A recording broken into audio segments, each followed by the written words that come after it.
Warning, the following ZipRecruiter radio spot you are about to hear is going to be filled with F-words. When you're hiring, we at ZipRecruiter know you can feel frustrated, forlorn even, like your efforts are futile, and you can spend a fortune trying to find fabulous people, only to get flooded with candidates who are just fine. Fortunately, ZipRecruiter figured out how to fix all that. And right now, you can try ZipRecruiter for free at ZipRecruiter.com/zip. With ZipRecruiter, you can forget your frustrations because we find the right people for your roles fast, which is our absolute favorite F word. In fact, 4 out of 5 employers who post on ZipRecruiter get a quality candidate within the first day. Fantastic. So, whether you need to hire 4, 40, or 400 people, get ready to meet first-rate talent. Just go to ZipRecruiter.com/zip to try ZipRecruiter for free. Don't forget, that's ZipRecruiter.com/zip. Finally, that's ZipRecruiter.com/zip. This episode is brought to you by Progressive Insurance. Do you ever think about switching insurance companies to see if you could save some cash? Progressive makes it easy to see if you could save when you bundle your home and auto policies. Try it at Progressive.com. Progressive Casualty Insurance Company and Affiliates. Potential savings will vary. Not available in all states. He is a retired police officer. He spent much of his career working in coastal resort towns where manpower was in short supply. He's here to talk about some incidents from the job, how it impacted him, and much more. Welcome to the Law Enforcement Talk Radio Show. In the Law Enforcement Talk Radio Show, we are joined by special guests talking about their experiences, the realities of investigating crimes, plus those who have experienced horrendous trauma. Police, first responders, military, and victims of crime share their stories. Hi, I'm John J. Wiley. In addition to being a broadcaster, I'm also a retired police sergeant. Be sure to check out our website, letradio.com, and also like us on Facebook. Search for the Law Enforcement Talk Radio Show. There's a couple ways you can stay in touch and keep informed of what's going on with the Law Enforcement Talk Radio Show. Number one, go to our website, letradio.com. Sign up for our email newsletter. It's real easy to find. I promise we don't spam you. I send out about one email every 2 weeks or so. And there's also a feature called broadcast channels on our Facebook page where we send messages directly to your inbox, directly to your messenger. Real easy to sign up for. Make sure you like or follow the Law Enforcement Talk Radio Show Facebook page. And up top, you'll see broadcast channels, one for free podcast versions of the radio show, another one top post of the day. So you too can stay informed quickly, easily, and best of all, like always, free.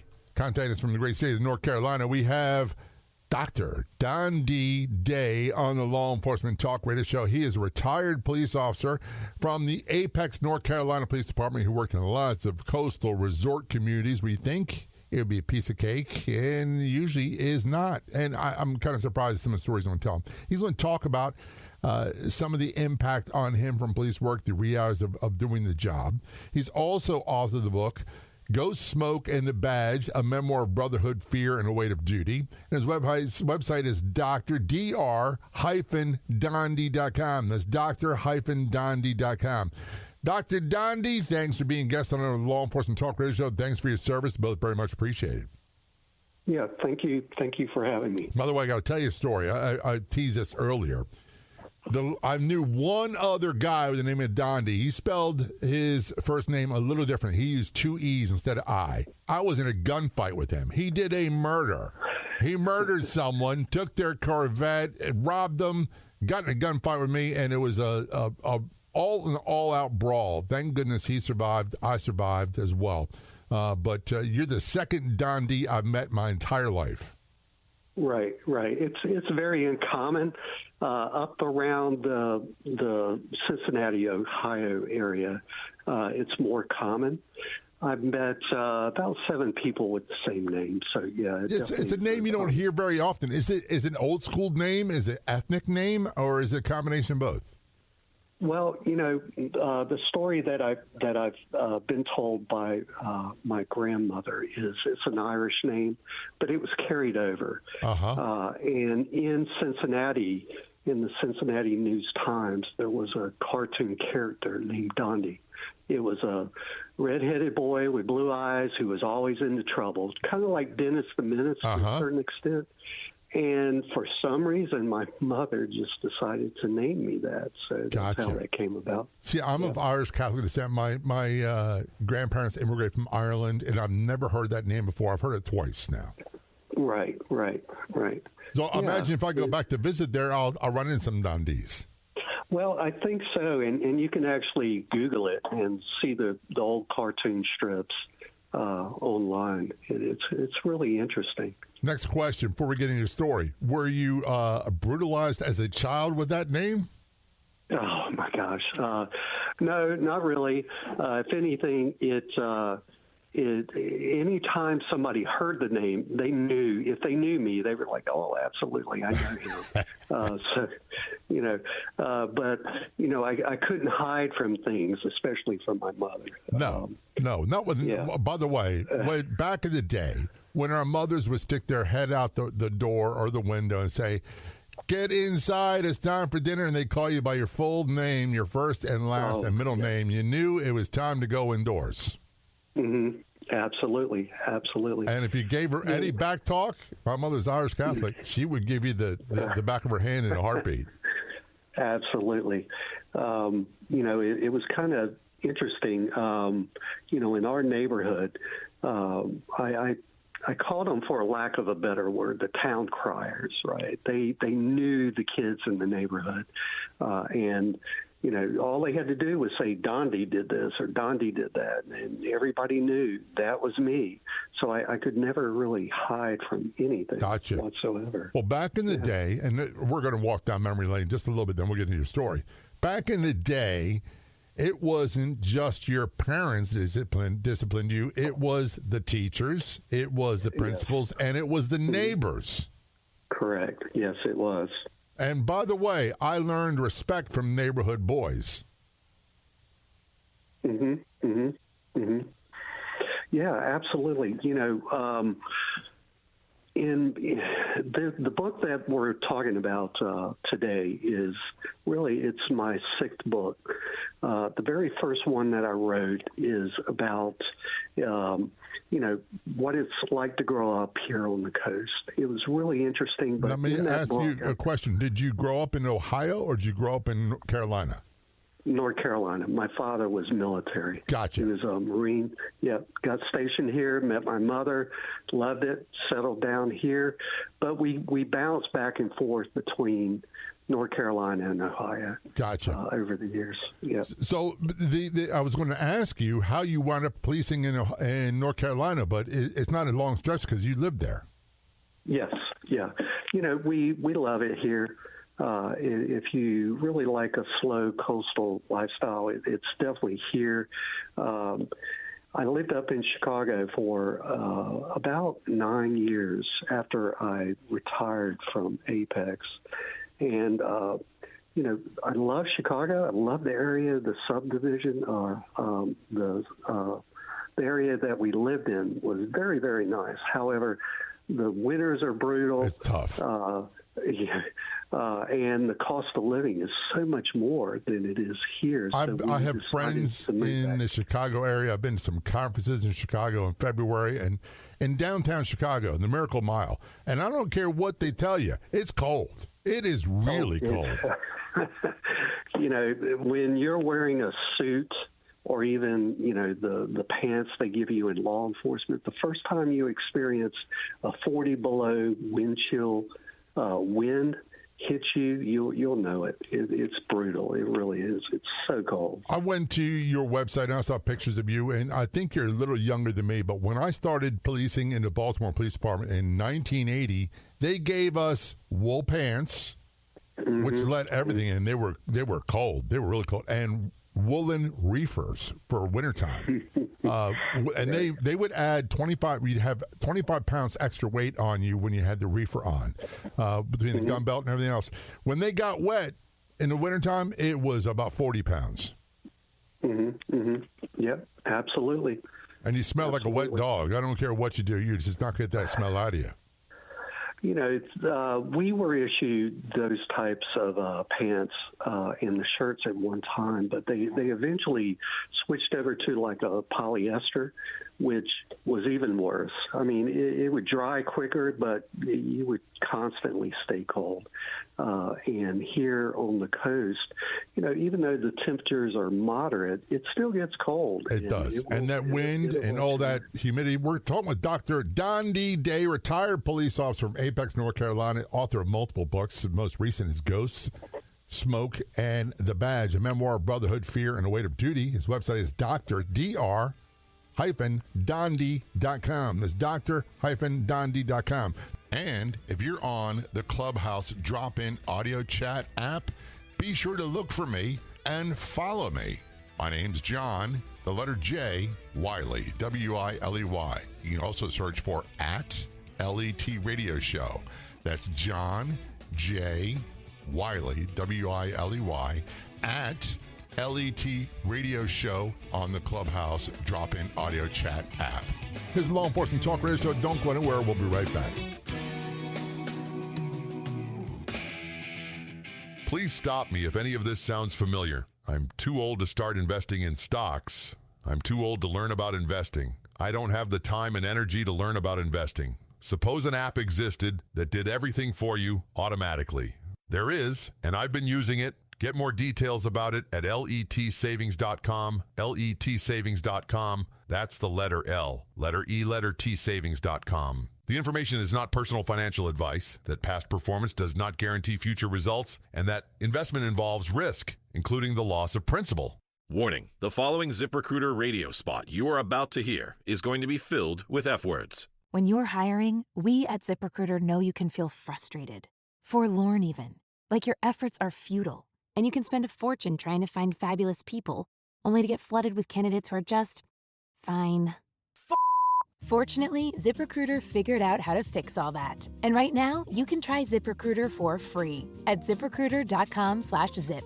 With ZipRecruiter, you can forget your frustrations because we find the right people for your roles fast, which is our absolute favorite F word. In fact, 4 out of 5 employers who post on ZipRecruiter get a quality candidate within the first day. Fantastic. So, whether you need to hire 4, 40, or 400 people, get ready to meet first-rate talent. Just go to ZipRecruiter.com/zip to try ZipRecruiter for free. Don't forget, that's ZipRecruiter.com/zip. Finally, that's ZipRecruiter.com/zip. You're listening to this podcast, so I know you've got a curious mind. Here's a helpful fact you might not know yet. Drivers who switch and save with Progressive save over $900 on average. Pop over to Progressive.com, answer some questions, and you'll get a quick quote with discounts that are easy to come by. In fact, 99% of their auto customers earn at least one discount. Visit Progressive.com and see if you can enjoy a little cash back. Progressive Casualty Insurance Company and Affiliates. National average 12-month savings of $946 by new customers surveyed who saved with Progressive between June 2024 and May 2025. Potential savings will vary.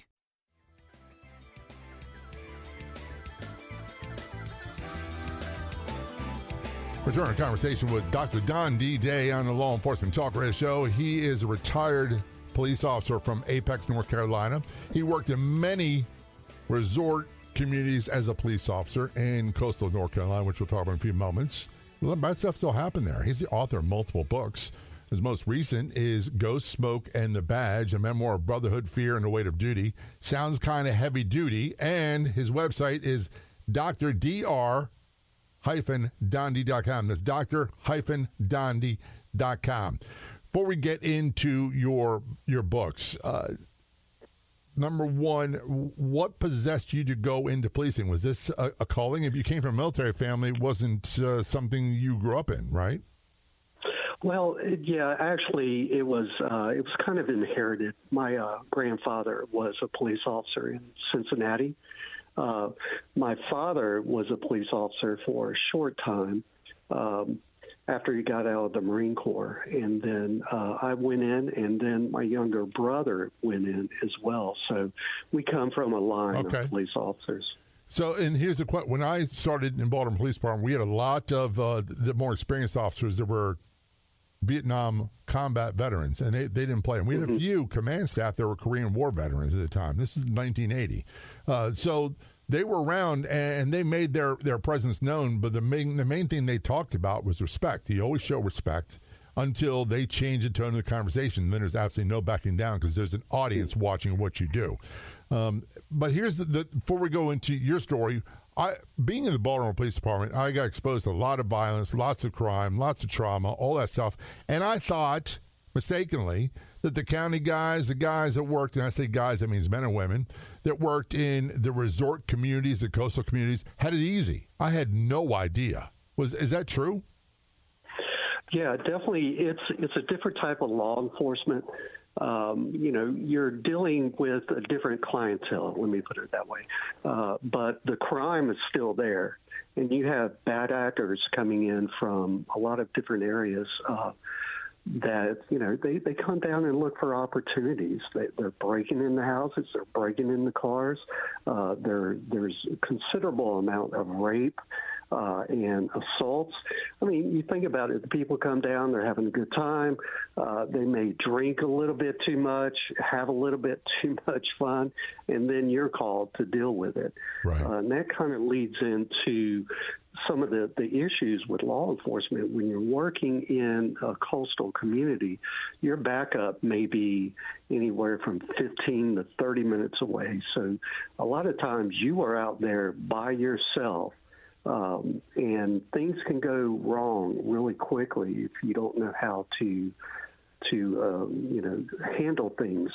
For instance, one of the things that I had to deal with, and I think about a lot of these calls, is a party goes sideways. People are starting to fight and argue. They go out onto the balcony of this 4-story condominium complex. When I arrive, I have to immediately go hands-on with somebody, and he's about to pick me up and throw me over the rail, right, 4 stories down, right? And then you need to make a decision how you're going to handle it, what type of force you're going to use to get out of that situation. The first thing is try to use your voice and calm them down, and the last resort is, taking some type of lethal action against them. But it really is a last resort. Happen. Well, and one of the things that I kind of object to is the recent term that a lot of people use, de-escalation and de-escalation techniques. Like, we weren't doing that in the 80s. We didn't shoot everybody we dealt with. Right. We didn't go hands-on with everybody we dealt with. As a matter of fact, that wasn't very often, but when it was ugly. And by the way, I've had a guest on the show say in the past that de-escalation is a technique that's got to be done by both parties, not just one. It is. One of the things I learned a long time ago, and it was from a mentor, is a lot of times the de-escalation is to not take any action. A lot of times people are just upset. They want to vent or whatever the case may be, and you just sit there, protect yourself, but let them just get it out, and then you can see it kind of leave them, right? They kind of calm down, and then you're not going to talk sense into somebody that is agitated. You've got to think about how you're going to approach them to get them to calm down. And my point with that is just let them vent, let them get it out. And a lot of times they'll just calm right down. One of the things that we had, and I'm going to use this as an example, domestic disputes, family disturbances, which I hated. I can't stand them to this day. As a matter of fact, I cannot stand any conversations about he said, she said, who struck John. I'm not interested. I'm not the guy anymore. But one of the things that we would do is we scan the people involved and say, well, we're talking to them, and we try to calm them down. Number one, you want to calm them down. Number two, you want to find out whether there is a threat. There's a criminal there. Are they all victims? Are they a threat to you? Are they a threat to other people? Do you have to take action right away? These were things that I would imagine that you had to deal with as well. Oh, absolutely. A lot of times, the number one rule when you're dealing with domestics is you never go in alone. No, never alone. Period. Yeah, because that is one of the most dangerous situations that you get into. But if we had a domestic in some of these coastal communities, we would have to call either the highway patrol or the sheriff's department to come back us up. A lot of times they were the closest. And we would have to wait for them. The time they arrived, a lot of times the domestic is over. One party is left. Right. It's kind of resolved itself. And then it turns into some type of investigation that you need to do. But if you get there and you see that it is hot, that, the people are still arguing, well, you have to think about how you're going to approach that, but you never go in just full guns blazing, right? There are certain things you have to do. I had a mentor tell me one time, and when you're a rookie, you just don't you don't know everything. You have to pick it up as you go. And I remember standing in front of the door of this one house, and it was blacked out, and I'm sitting there looking through this screen door, and then I see the silhouette of a man with a shotgun. And my mentor told me, he was like, you never stand in front of a door. Never stand in front of doors or windows, ever. Yeah, ever. And so that was a tough lesson for me to learn. It was a very good lesson, but, things could have went really bad quickly. Thank God they didn't. But, that taught me something. And the thing about it is when you're even wearing a vest, somebody shooting you with a slug is going to be a very bad day. It's going to be a really bad day. We're talking with Dr. Dondi Day, a retired police officer from Apex, North Carolina. He worked in multiple coastal resort communities. We're going to talk about some of that in a few moments. He's the author of multiple books. Her most recent book is Ghost, Smoke, and the Badge, a memoir of brotherhood, fear, and a weight of duty. And his website is drdondi.com. That's dr-dondi.com.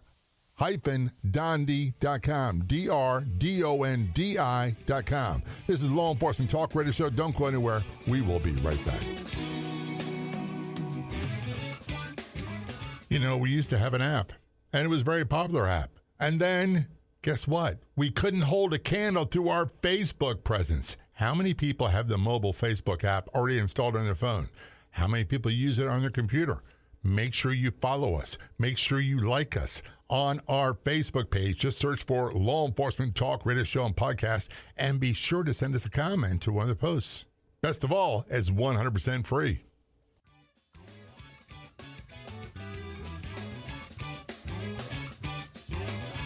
Return our conversation with Dr. Dondi Day on the Law Enforcement Talk Radio Show. He is retired police officer from Apex, North Carolina. He worked in multiple coastal resort communities. He's the author of multiple books. Most recent is Ghost, Smoke, and the Badge, a memoir of brotherhood, fear, and a weight of duty. And his website is drdondi.com. That's dr-dondi.com. dr-dondi.com. Understanding that, look, the domestic disputes are the same. And by the way, one of the things I remember talking with was way back in the day when I was a police officer, and they're like, I don't understand. I live in a nice town in the county, and they stole my car. I'm like, where do you think these? By the way, they take buses. They have those stolen cars. Where do you think they go? Do you think they steal from the worst neighborhoods where no one's got anything, or they go to the nice neighborhoods? They went the nice neighborhoods. It said you're not safe no matter where you go.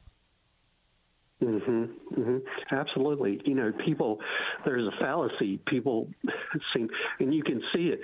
Everybody believes they're safe until they realize at that moment they're not safe. Right. You can, even at your residency, things can happen. Things can come to you. But, what I've seen over the years during hurricanes and just the winter times, people look for opportunities. The bad guys are out there. They are looking.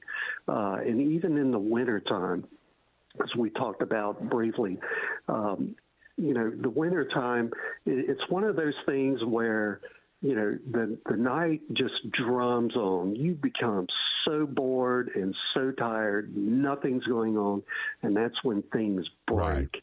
That's when, all of a sudden you go from, being bored to death to being in a terror situation. Your heart rate, your adrenaline just dumps.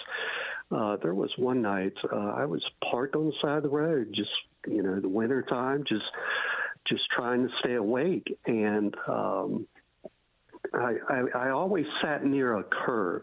I always like drunk drivers. And on the beach, there's no lack of drunk drivers. Any day, any time, they're out there. So I'd park on this curb and I'd watch the cars go around the curve. And I was sitting up near a condominium complex and just saw some movement underneath the condominium. And I snuck up to it in the patrol car, got out, started walking up. And next thing I know, I'm watching three guys bashing out the windows of cars. They were stealing everything they could find. And a lot of people leave their firearms in the cars. So, right. When I confronted them, now I'm by myself, totally by myself, confronted them, they complied with everything that I told them to do, get down on the ground. I was calling for backup. When my backup got there, we went in, handcuffed the guys, and then went in and took a look at what they had done. Believe it or not, there was firearms in there, radar detectors, cash, everything they could get out of these cars. They were just bashing the windows. And, another thing that was really interesting, the getaway car was just parked right up the street with the guy sitting in it, engine running. So they were opportunists. They were there to get something really quick, but it happens. It happens all the time. It does. And the thing about it is, and I say this all the time, by the way, stranger on stranger crime is very rare.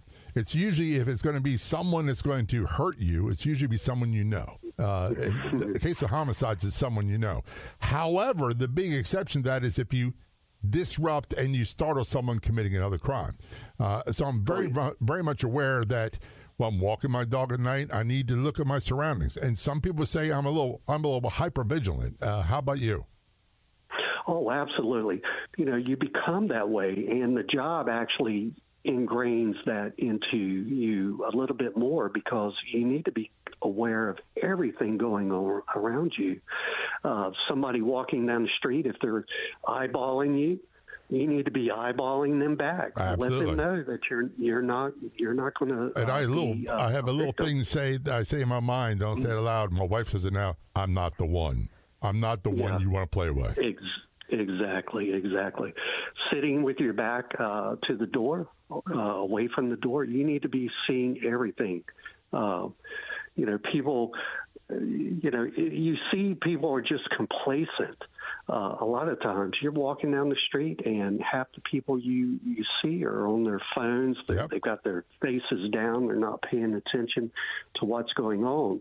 Now, my wife and I, she thought it was kind of strange how I would never sit with my back towards the door. And then me either. Still don't do it. I told her, I was like, well, this is why. I need to be seeing everything coming in and out. It took quite a long time. Now, I still conceal carry, but it took a long time before I became comfortable going places without my sidearm. But in today's society, it's becoming more and more apparent that I'm going to have to start carrying my sidearm everywhere I go. I took many years where I did not carry. And what changed that for me was the school shooting in Sandy Hook in Connecticut. Oh, because I know me, I would go in. Even though I didn't live in Connecticut at the time, I would go in. And at least with a gun, I got a fighting chance. He may have a rifle, but I'm going out there. And that's what prompted me to change. Yeah, absolutely. I mean, think about this, and I've had a couple of instances where, a trooper be on the side of the road wrestling with somebody. You stop and you lend a hand. Or, I've had bar fights where police officers are trying to restrain somebody. That's kind of a common theme here on the coast. So you jump in and help them, but what happens if you run into something worse than that, right? Where, like you said, the school shooting. Oh, my gosh. And one of the things that, and I want to get a response from you very quickly, is because we got a break coming up. When I told my wife that there's reason why women are trained to go for the eyeballs in self-defense tactics is not to incapacitate the attacker, it's to force them out of their aggressive state into a defensive state. It's almost impossible. Oh, yeah. And when you put lead down range at a bad guy, it forces them, it changes their game plan. Oh, yeah. Yeah, absolutely. Everything about it. If we got another minute, I've got another story. Well, how about this? Why don't we talk about that story when we come back? We were talking with Dr. Dondi Day, and it's Dondi. He's retired from the Apex, North Carolina Police Department, and he worked in multiple coastal beachside resort towns in North Carolina before he went to the Apex Police Department. He's the author of multiple books. The most recent is Ghost, Smoke, and the Badge, a memoir of brotherhood, fear, and a weight of duty. And his website is dr-dondi.com. That's dr-dondi.com. dr-dondi.com. This is Law Enforcement Talk Radio Show. We're going to talk in a few moments about the impact on him. I'm going to ask you very quickly. Do you feel impacted still by police work? Oh, yeah, absolutely. Once it gets into your blood, it's something that you're going to live with the rest of your life. You're going to walk cop, you're going to talk cop, you're going to think cop, and law enforcement's such a good profession. Yeah. I love law enforcement. It's a great profession. And by the way, I jokingly tell people that I'll be the guy in the old folks' home pushing a walker with tennis balls on, and they go, shh, there's 5-0. He looks like a cop. I look like one. I talk like one. I act like one. And I am not embarrassed or ashamed of that at all. This is Law Enforcement Talk Radio Show. We're going to take a short break. I promise you, we'll be right back. Someone asked, what's the catch? What's the cost? There is no cost for anything on the Law Enforcement Talk Radio Show and podcast website, letradio.com. letradio.com. Again, that's letradio.com.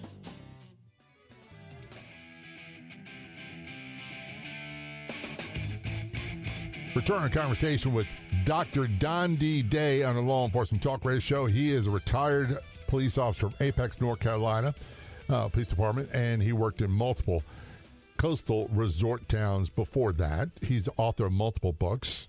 Ghost, the most recent Ghost, Smoke, and the Badge, a memoir of brotherhood, fear, and the weight of duty. His website is drdondi.com. That's dr-dondi.com. dr-dondi.com. Got a quick question for you. And generally, I put a lot of this stuff from police work to bed where it doesn't bother me as much. There's things I don't do. I'm very good about going to bed around the same time every night. I eat around the same time every day. I'm really close to being self-aware and prayer and meditation, all that stuff, because what I found for me, I find I don't watch dash cam videos. I don't watch police videos. I don't watch any of stuff. And there's certain things on TV that are so realistic that I'm like, I start screaming at TV. And I eliminate that stuff at all. Because the bad stuff happens or comes up when I least expect it. You know, I agree with everything that you just said. I don't watch cop movies because they're so unrealistic. Right. It just drives me insane. And then when I watch realistic cop shows or videos, you know, I become so engrossed in the moment. My heart's racing, it's pounding, and I can see myself in a lot of the situations that they're in. You know, one of the things that I will watch once in a while is like highway patrol chases or something. And you can see yourself, you've been in, you know, that situation. You have done the stuff that these troopers are doing. And it can really take a toll on you somewhat. I mean, if you think about it, think about how many adrenaline dumps you've had over your career. I've lost track. Yeah. And, that, while it's exciting and it's fun, it's doing it over the years. It ages you, it tires you, it does everything to you. So there are some bad effects to it, but man, I love it. And anytime I pass blue lights on the side of the road, it's you want to jump into it and just go and be part of that. But when you retire, things are a lot different. Your whole outlook on everything just changes. My outlook changed. I still think like a cop a lot of times. And by the way, I've pulled over and I've helped officers in fights. That's not a problem. I'll continue to do that, even when I'm an old geezer, which I'm not yet. I'm a lot older than I thought I'd be. I never thought I'd live this long, but I'll continue to do that. And they did that for me. I'm going to do that for them.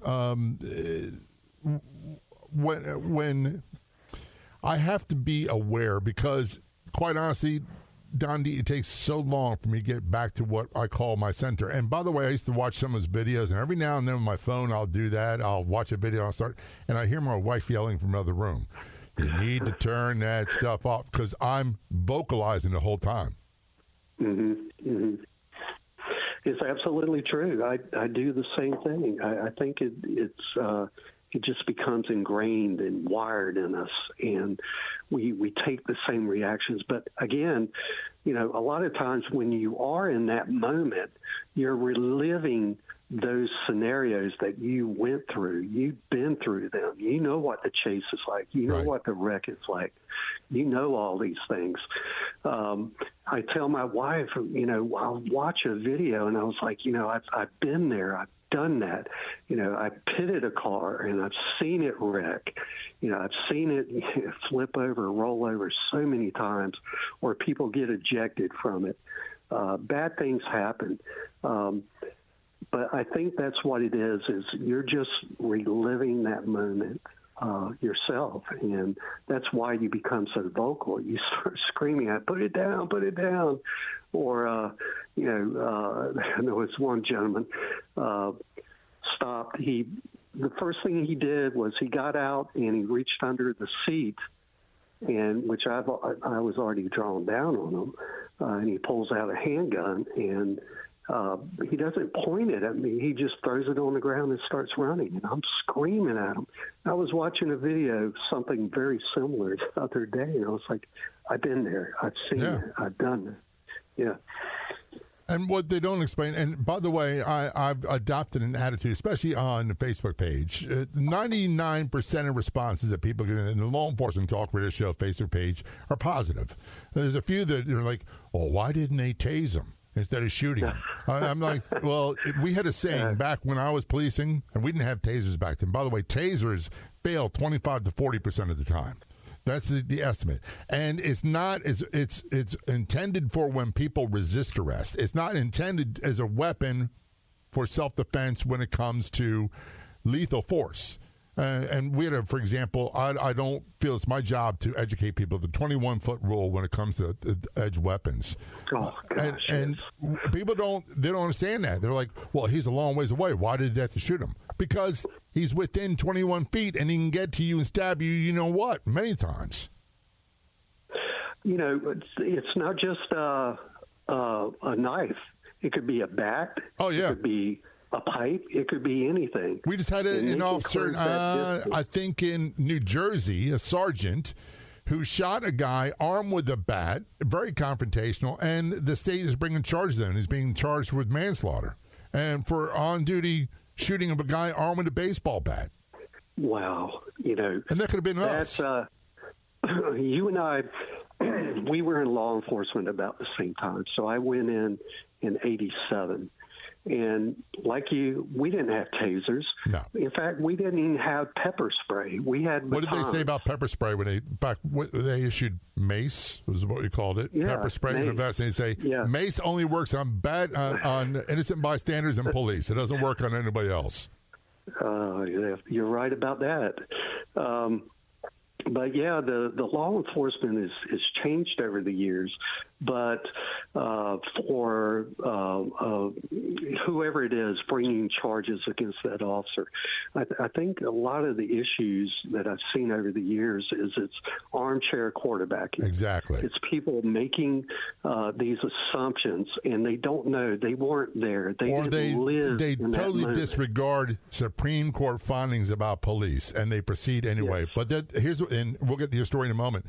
They'll use the grand jury as a tactic because they lack political backbone. To say the officer did anything wrong and we're not going to prosecute him.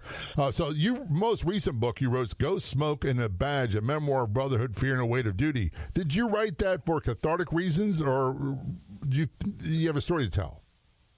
Well, what prompted it was I would sit down and tell my children these stories. And one day I just thought, well, I need to just write about it and put it down. Of course, it doesn't contain every call, every memory. It's just a snapshot of what it was like for me in law enforcement. So that's how it originated, was exactly that. And I took, some of the most powerful stories that I recall. I mean, some bad, some good, some funny, a little bit of everything in there. But it's not a collection of war stories. I tried to put some meaning behind it, how it impacted me.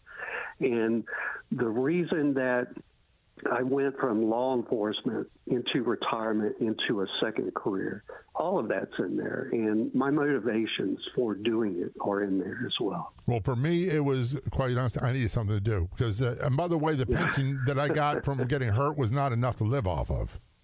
Right. Well, I decided with the birth of my son,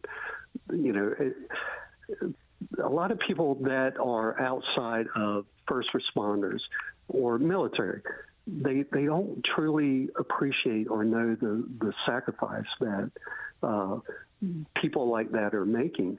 You miss the holidays, the birthdays, all these special events. You're not there. And I sat down one day and I started thinking about it, and I was like, I have missed so many special events in my career. And I just thought, well, maybe it's time to start another career. And I do want to be there for the next one. So your website, by the way, when I wrap things up, is dr.dondi.com, DONDI.com, dr-dondi.com. By the way, thank you for your service, and thanks for being a guest on the Law Enforcement Talk Radio Show. Thank you. Thank you. I'd like to thank our guests for coming on the Law Enforcement Talk Radio Show. The Law Enforcement Talk Radio Show is a nationally syndicated weekly radio show broadcast on numerous AM and FM radio stations across the country. We're always adding more affiliate stations. If you enjoyed the podcast version of the show, which is always free, please do me a favor and tell a friend or two or three. I'll be back in just a few days with another episode of the Law Enforcement Talk Radio Show and podcast. Until then, this is John J. Wiley. See ya. If you like the show, please take a moment to rate, review, and subscribe. It really does help the show to grow. Thank you for listening.